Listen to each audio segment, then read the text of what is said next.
네, 21대 첫 정기국회가 민주당의 입법 강행과 국민의힘의 필리버스터라는 여야의 극한 충돌 속에 막을 내렸습니다. 네, 오늘 오후 임시회 본회의에서는 민주당 주도로 공수처법 개정안도 처리될 것으로 보이는데요. 국민의힘이 강력 저지를 예고하고 있어 다시 한번 충돌이 우려되는 상황입니다. 박진영 더불어민주당 상근 부대변인, 조청래 전 국민의힘 여의도 연구원 부원장과 함께 정치권 이슈들 짚어보도록 하겠습니다. 네, 두 분 어서 오십시오. 안녕하십니까. 안녕하세요.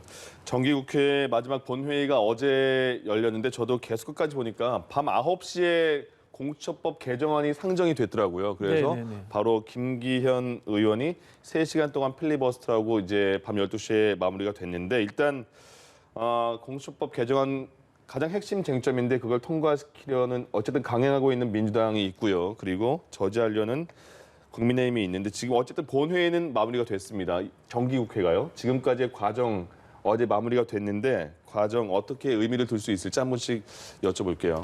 예, 뭐 오늘 2시부터 임시회가 개회되게 됐는데요. 네. 사실 그 21대 국회도 또다시 이렇게 그 갈등과 혼란을 보여서 참 여당으로서 송구스러운 면도 있습니다.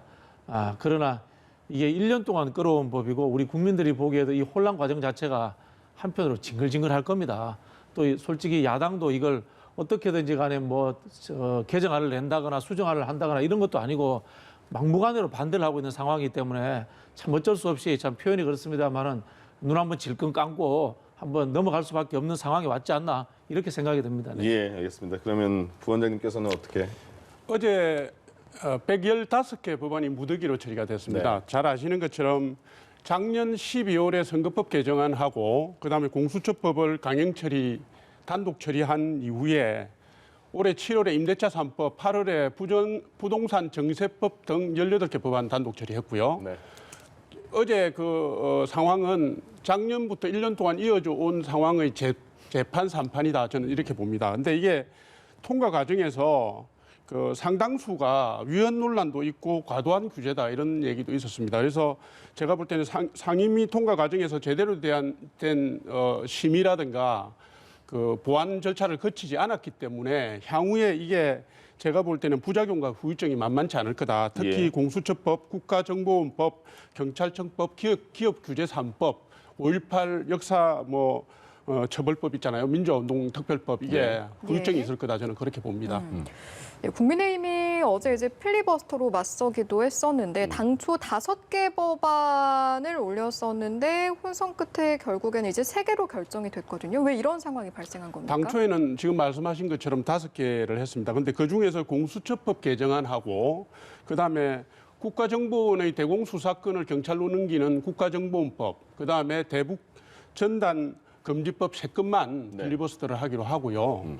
애초에 표현의 자유를 침해했다는 논란이 있는 5.18 역사 왜곡 처벌법, 그다음에 세월호 특별조사위원회의 활동 기간을 늘리는 사회적 참사 진상규명법은 뺐습니다. 예. 그 이유가 어제 오후 늦게 5.18 유족이라든가 세월호 유족의 심정이나 관점을 우리가 이해해서 그건 빼는 게 좋지 않겠느냐는 당내 논의가 있었습니다. 예. 그래서 이 부분은 사실은 아무래도 우리 지금 최근래 역사에 가장 민감하고 아픈 부분이니까요. 제가 볼 때도 이 부분은 뺀 것은 잘했다 이렇게 보는 것이고요. 예. 다만 당내에서 일부 반발도 있었습니다. 이렇게 하면 다 사실은 민주당의 요구대로 통과시켜 주는 건 아니냐 반발도 있었는데 예. 제가 볼 때 이 부분과 관련된 부분은 위헌 논의가 있거나 보완 부분이 있으면 향후 법조계의 논의나 이런 걸 거쳐서 보완 입법을 하든지 그게 적절하다고 봅니다. 예. 지금 국민의힘 같은 경우에는 임시국회에서도 필리버스터로 어느 정도 의견을 표현하겠다 이런 생각이 있는 거죠. 네.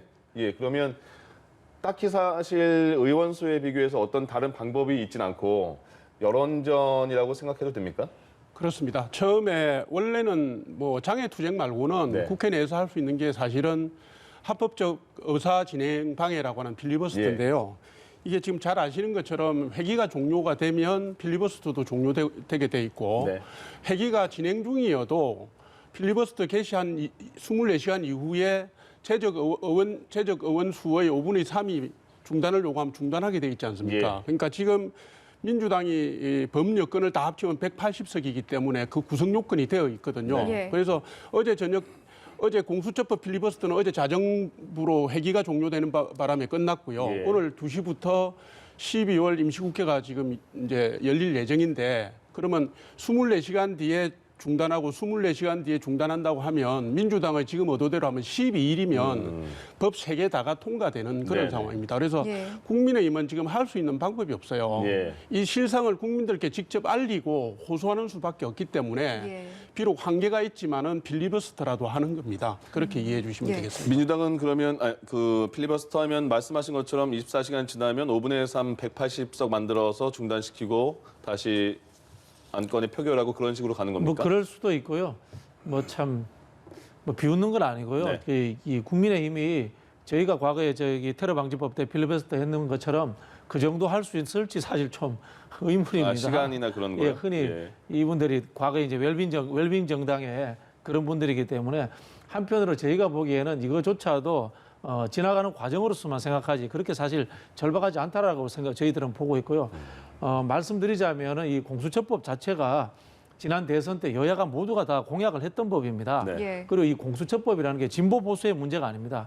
과거 어쨌든 간에 우리가 이제 일제시대의 잔재, 개발 독재 시대 때 과도화된 검찰 권력 이런 것들을 해소하자는 측면인데 여야가 특별히 반대한 적이 없습니다. 다만 과정에서의 차이가 존재했을 뿐이거든요. 예. 이런 것들을 가지고 이렇게 1년 동안 발목을 잡고 한다는 게 저는 좀 심각하다는 그런 생각이 들고요. 이게 이슈화 되었기 때문에 야당도 이렇게 이것을 가지고 끝까지 싸우지 않나 이렇게 보고요. 과정이 거쳐지면은 아마 적당히 물러설 거다 이렇게 보입니다. 예. 이런 상황에서 국민의힘의 주호영 원내대표가 어제 사태 유발의 책임자가 문재인 대통령이다. 대통령 면담을 하겠다 이런 요구를 밝혔는데 지금 청와대에서는 아직까지는 공식 답변이 없거든요. 특정 사안에 대한 야당 원내대표의 요구에 대통령이 면담을 한 전례는 제가 보기에는 없는 걸로 알고 있습니다. 다만 어쨌든 간에 이 검찰개혁 상황이 좀 일부 정리가 되고 냉각기가 거쳐진다면은 좀 미래지향적인 주제로는 만나실 수도 있다라고 저는 그렇게 예측을 해봅니다. 예. 지금 계속 임시국회에서도 민주당은 이른바 입법 강행을 계속 그 시도를 하겠고요. 그래서 이제 많은 법안들이 처리가 될 텐데 한편으로는 이렇게 강행하는 게 절대 다수의 집권 여당 입장에서는 너무 과도한 거 아니냐 이런 정치적 부담도 있을 것 같다 이런 지적도 있던데 어떠세요? 국민들에게 정말 그 낱낱이 설명드리지 못해서 네. 참 안타까운 측면이 있는데요. 상임위원장을 맡지 않기로 했지 않습니까? 야당이. 그런 측면이 있고요. 공수처법뿐만 아니고 모든 법률에 대해서 개정안이라든가 어떤 수정안이나 이런 것을 당론으로 정해놓은 게 하나도 없습니다. 예. 그냥 상임위에 대충 들어와가지고 평소에 자기 생각했던 것 이야기하고 그냥 반대하고 싶으면 반대하고 이런 수준입니다. 쉽게 말하면 수업 시간에 전혀 예습 안 하고 들어와서 그냥 평소 그냥 상식 가지고 떠드는 수준의 이야기로 지금 국회를 진행하고 있는 겁니다. 이런 답답함이 있습니다. 예. 21대 국회만큼은 제발 일하는 국회가 되자는 차원에서 민주당 같은 경우에는 1호 법안을 일하는 국회법을 내놨습니다. 예. 여당으로서 책임지되겠다는 겁니다. 과정에 좀 갈등은 있지만 어쨌든 간에 이 코로나 전국을 헤쳐나가겠다는 좀 의지의 표현으로 좀 봐주시면 좋겠습니다. 여기에 대한 반론은 있으실 것 같은데요. 지금 민주당이 국회에서 단독으로 강행 처리를 하고 국민들이 이에 대해서 심각한 피로감을 느끼고 있는데도 불구하고 사실은 어제 청와대 대변인의 얘기는 이게 국회 소관의 문제이기 때문에 청와대가 언급할 바가 없다 이렇게 얘기를 했지 않습니까? 네. 그리고 며칠 전에 12월 7일인가요? 문재인 대통령께서 수석 보좌관 회의에서 뭐라고 말씀하셨냐면은 새 민주주의가 열리는 시점이라고 말씀하셨어요. 새 민주주의가 열리는 시간이라고 말씀하셨는데 그게 공수처법과 관련해서 야당 비토권을 무력화시키고 검찰총장 찍어내기가 진행되고 있는 과정에서 대통령께서 유죄이탈 합법을 하신 거거든요.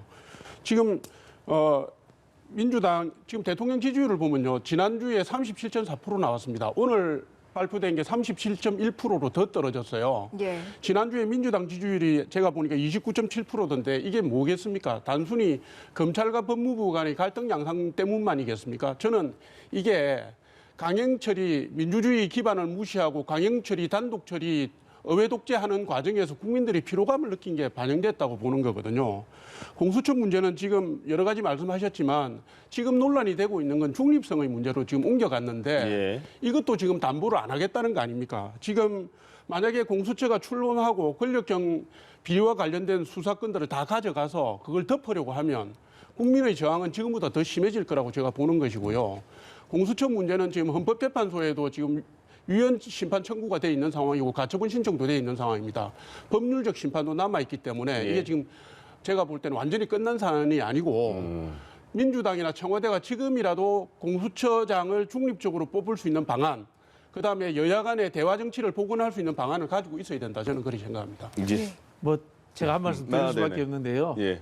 독재라는 것은 고문하고 민간인들 학살하고 했던 뭐 그런 이야기입니다. 아까 저기 김종인 대표님 계엄령 이야기하셨는데 계엄령 민주당 정권이 한 번도 한 적 없습니다. 계엄령 했던 후예들이 누군가 한번 돌이켜 보셔야 되고요. 공수처의 중립 문제 제가 세세히 좀 답답하다라고 말씀드리는 게 네. 이미 법원행정처장, 대한변협 굉장히 중립적인 곳에서 추천된 분들입니다. 대한변협 회장은 공수처 출범에도 반대했던 분임에도 불구하고 법이 통과되었기 때문에 참여했다고 했습니다. 그분이 추천한 분이 5표로 제일 많이 나왔습니다. 중립적인 분이 추천했는데 예. 그런데도 그것조차도 거부해서 이 극단적인 상황으로 만들어낸 겁니다. 네. 알겠습니다. 10분 후보가 나온 중에서 3번 회의하고서 그거를 의견을 거쳤다고 보는 것은 집권 세력의 자세가 아닙니다.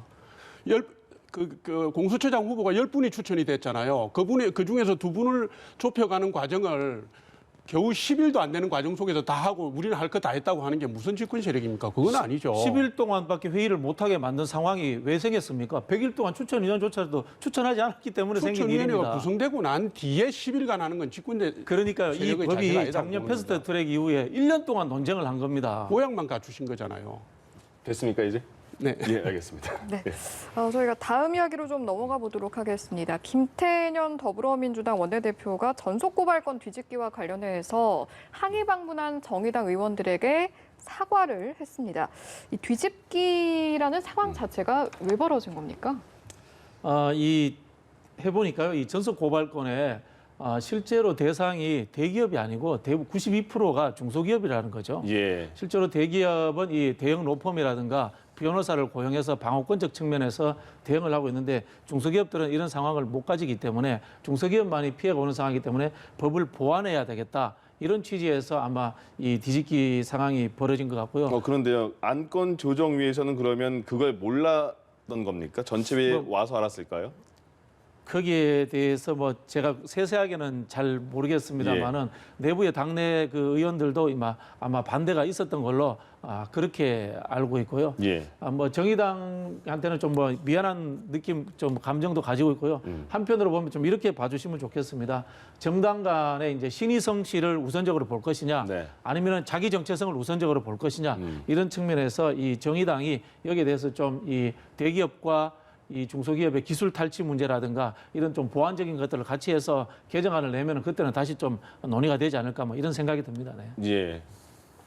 말씀 어떻게? 결국 졸속 처리하다 보니까 그런 일이 벌어진 거 아닙니까? 졸속 처리다. 안건 조정 소위를 통해서 법안을 급하게 통과시킨 다음에 전체회의로 넘기려니까 예. 안건 조정 소위가 6명 중에서 3분의 2 찬성이어야 되잖아요. 네. 민주당 셋, 국민의힘 둘, 정의당 1명이니까 결국 정의당 의원을 활용해서 안건 조정 소위에서 통과시킨 다음에 정무위 전체 회의에서 수정안 내가지고 수정안 가결을 시킨 거는 사실은 이거는 절차상에 보면 배반행위거든요. 이때는 정무위에 배진교 의원이 정의당에 들어가 있었죠. 맞습니다. 그리고 예. 이게 전속 고발권 폐지 문제는 문재인 대통령의 대통령 선거 공약이었습니다. 네. 그러다 보니까 민주당 내에서도 대기업 로비에 실제로 넘어간 거 아니냐, 후퇴 아니냐 이렇게 얘기를 했던 거고요. 예. 결국 저는 볼 때는 법안의 숙려기간이나 이런 걸 다 지켜서 내부적으로 심사를 조밀조밀하게 했으면 이런 일은 벌어지지 않았을 겁니다. 예. 이게 그 제가 알아보니까요 중견기업 협의회라고 매출 3조 미만이 이제 중견기업 협의회에서 의견을 낸 걸로 알고 있는데요. 네. 야당이 좀 도와주셨으면 좋지 않았을까 이런 생각이 드는 게요. 저희가 이제 경제계 쪽과 이렇게 협의하는 그 구조가 오래되지 않았지 않습니까? 네. 뭐 야당은 그 경제계 쪽하고 관계가 좋았으니까 그런 의견 내줬으면 어땠을까 이런 생각도 또 해봅니다. 네. 예. 전속고발권 이야기는 여기서 매듭을 짓고 다음 이야기로 넘어가 보면 어제 또 이제 화제가 됐던 장면이 국회 본회의장에서 추미애 법무부 장관이 내각 검찰을 떠난 이유라는 이 책을 읽고 있었는데 어제 현장 같은 경우에 또 언론 카메라가 굉장히 많은 상황이기 때문에 그런 상황에서 검찰개혁과 관련된 책을 읽은 이유를 저희가 어떻게 해석을 해야 할까요? 상징적으로 이제 언론에서 보라고 한 그쵸. 행위 같이 예. 이제 보여집니다. 네. 이 검찰 개혁이라는 게 논란의 와중에 있습니다만은 역사가 이것을 어떻게 기록할지는 두고 봐야 됩니다. 네. 혼란이 있었기 때문에 이것을 그만두라는 이야기는 역사를 퇴보시키라는 이야기입니다. 혼란이 있었다는 것은 매듭을 짓고 한 단계 발전하는 방향으로 가야지만이 역사가 발전합니다. 우리가 과거의 역사도 모든 것이 마찬가지입니다. 예. 4.19 혁명이 일어났을 때에도 집권 세력은 혼란이라고 이야기했습니다. 그러나 그것이 정권 고체가 되고 민주화가 되면서 역사는 한 단계 발전한 겁니다. 그렇게 좀 긴 호흡으로 한번 우리가 좀 천천히 보고 평가했으면 좋겠습니다. 알겠습니다. 그럼 이제 내년 보궐선거에 대해서 잠시 얘기를 나눠볼까요? 내년에 서울과 부산 보궐선거가 있는데 시장이요. 예비 후보 등록이 시작됐는데 국민의힘에서는 굉장히 적극적으로 많은 후보들이 등록을 하고 있는 것 같아요. 지금 그리고 여론조사를 보면 박영선 장관, 나경원 전 의원, 오세훈 전 시장이 오차 범위 내에서 1, 2, 3위를 하고 있거든요. 근데 인물로는 박영선 장관이 1위인데 진영 대결에서는 여당을 심판해야 한다 이런 게 굉장히 우위했어요. 여기에 대해서 지금까지 분위기 초반이지만 국민의힘 쪽에서는 어떻게 분석하고 계십니까? 서울시장과 같은 큰 규모의 선거는 네. 사실은 전국적 인지도를 갖춘 후보가 절대적으로 유리하게 돼 있습니다. 예. 그래서 여론조사에서 나온 순위는 그런 걸 반영한 거라고 제가 보는 거고요. 그다음에 어제 경부 여당 심판이 지금 말씀하신 것처럼 50%가 넘게 나오고 예. 그다음에 범야권 후보 총합이 제가 보니까 51% 정도, 범여권 후보 총합이 39% 정도 해서 진영별로 나눠 보니까 꽤 큰 차이가 났잖아요. 예. 그래서 지금 그 여론조사만 보면 국민 여론이 야권에 호의적이다 이렇게 볼 수 있습니다. 근데 제가 볼 때는 재보궐선거는 원래 투표율이 낮습니다. 보통 30%, 조금 관심이 많이 집중되는 선거도 40% 내외예요. 예. 그러면 재보궐선거의 특징은 조직선거로 가거든요. 그래서 지난 총선에 서울의 49개 중에 국민의힘이 8개 의석까지 왔습니다. 그래서 조직적인 열세는 국민의힘이 있다고 보고요. 예. 그래서 이게 조직대 바람의 선거로 갈 가능성이 있는데 결국 관건은 국민들께서 국정심판, 정부 여당 심판을 어느 정도의 강도로 요구하시느냐, 예. 그게 어느 정도로 확장되느냐에 따라서 결과가 나올 거라고 봅니다.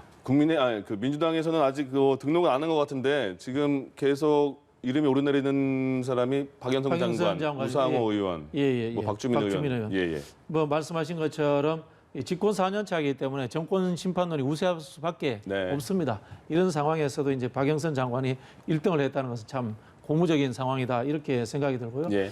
저는 뭐 아까 말씀하신 인지도 이야기를 하셨습니다만은 서울시장은 서울시장감이 되는 게 아닙니다.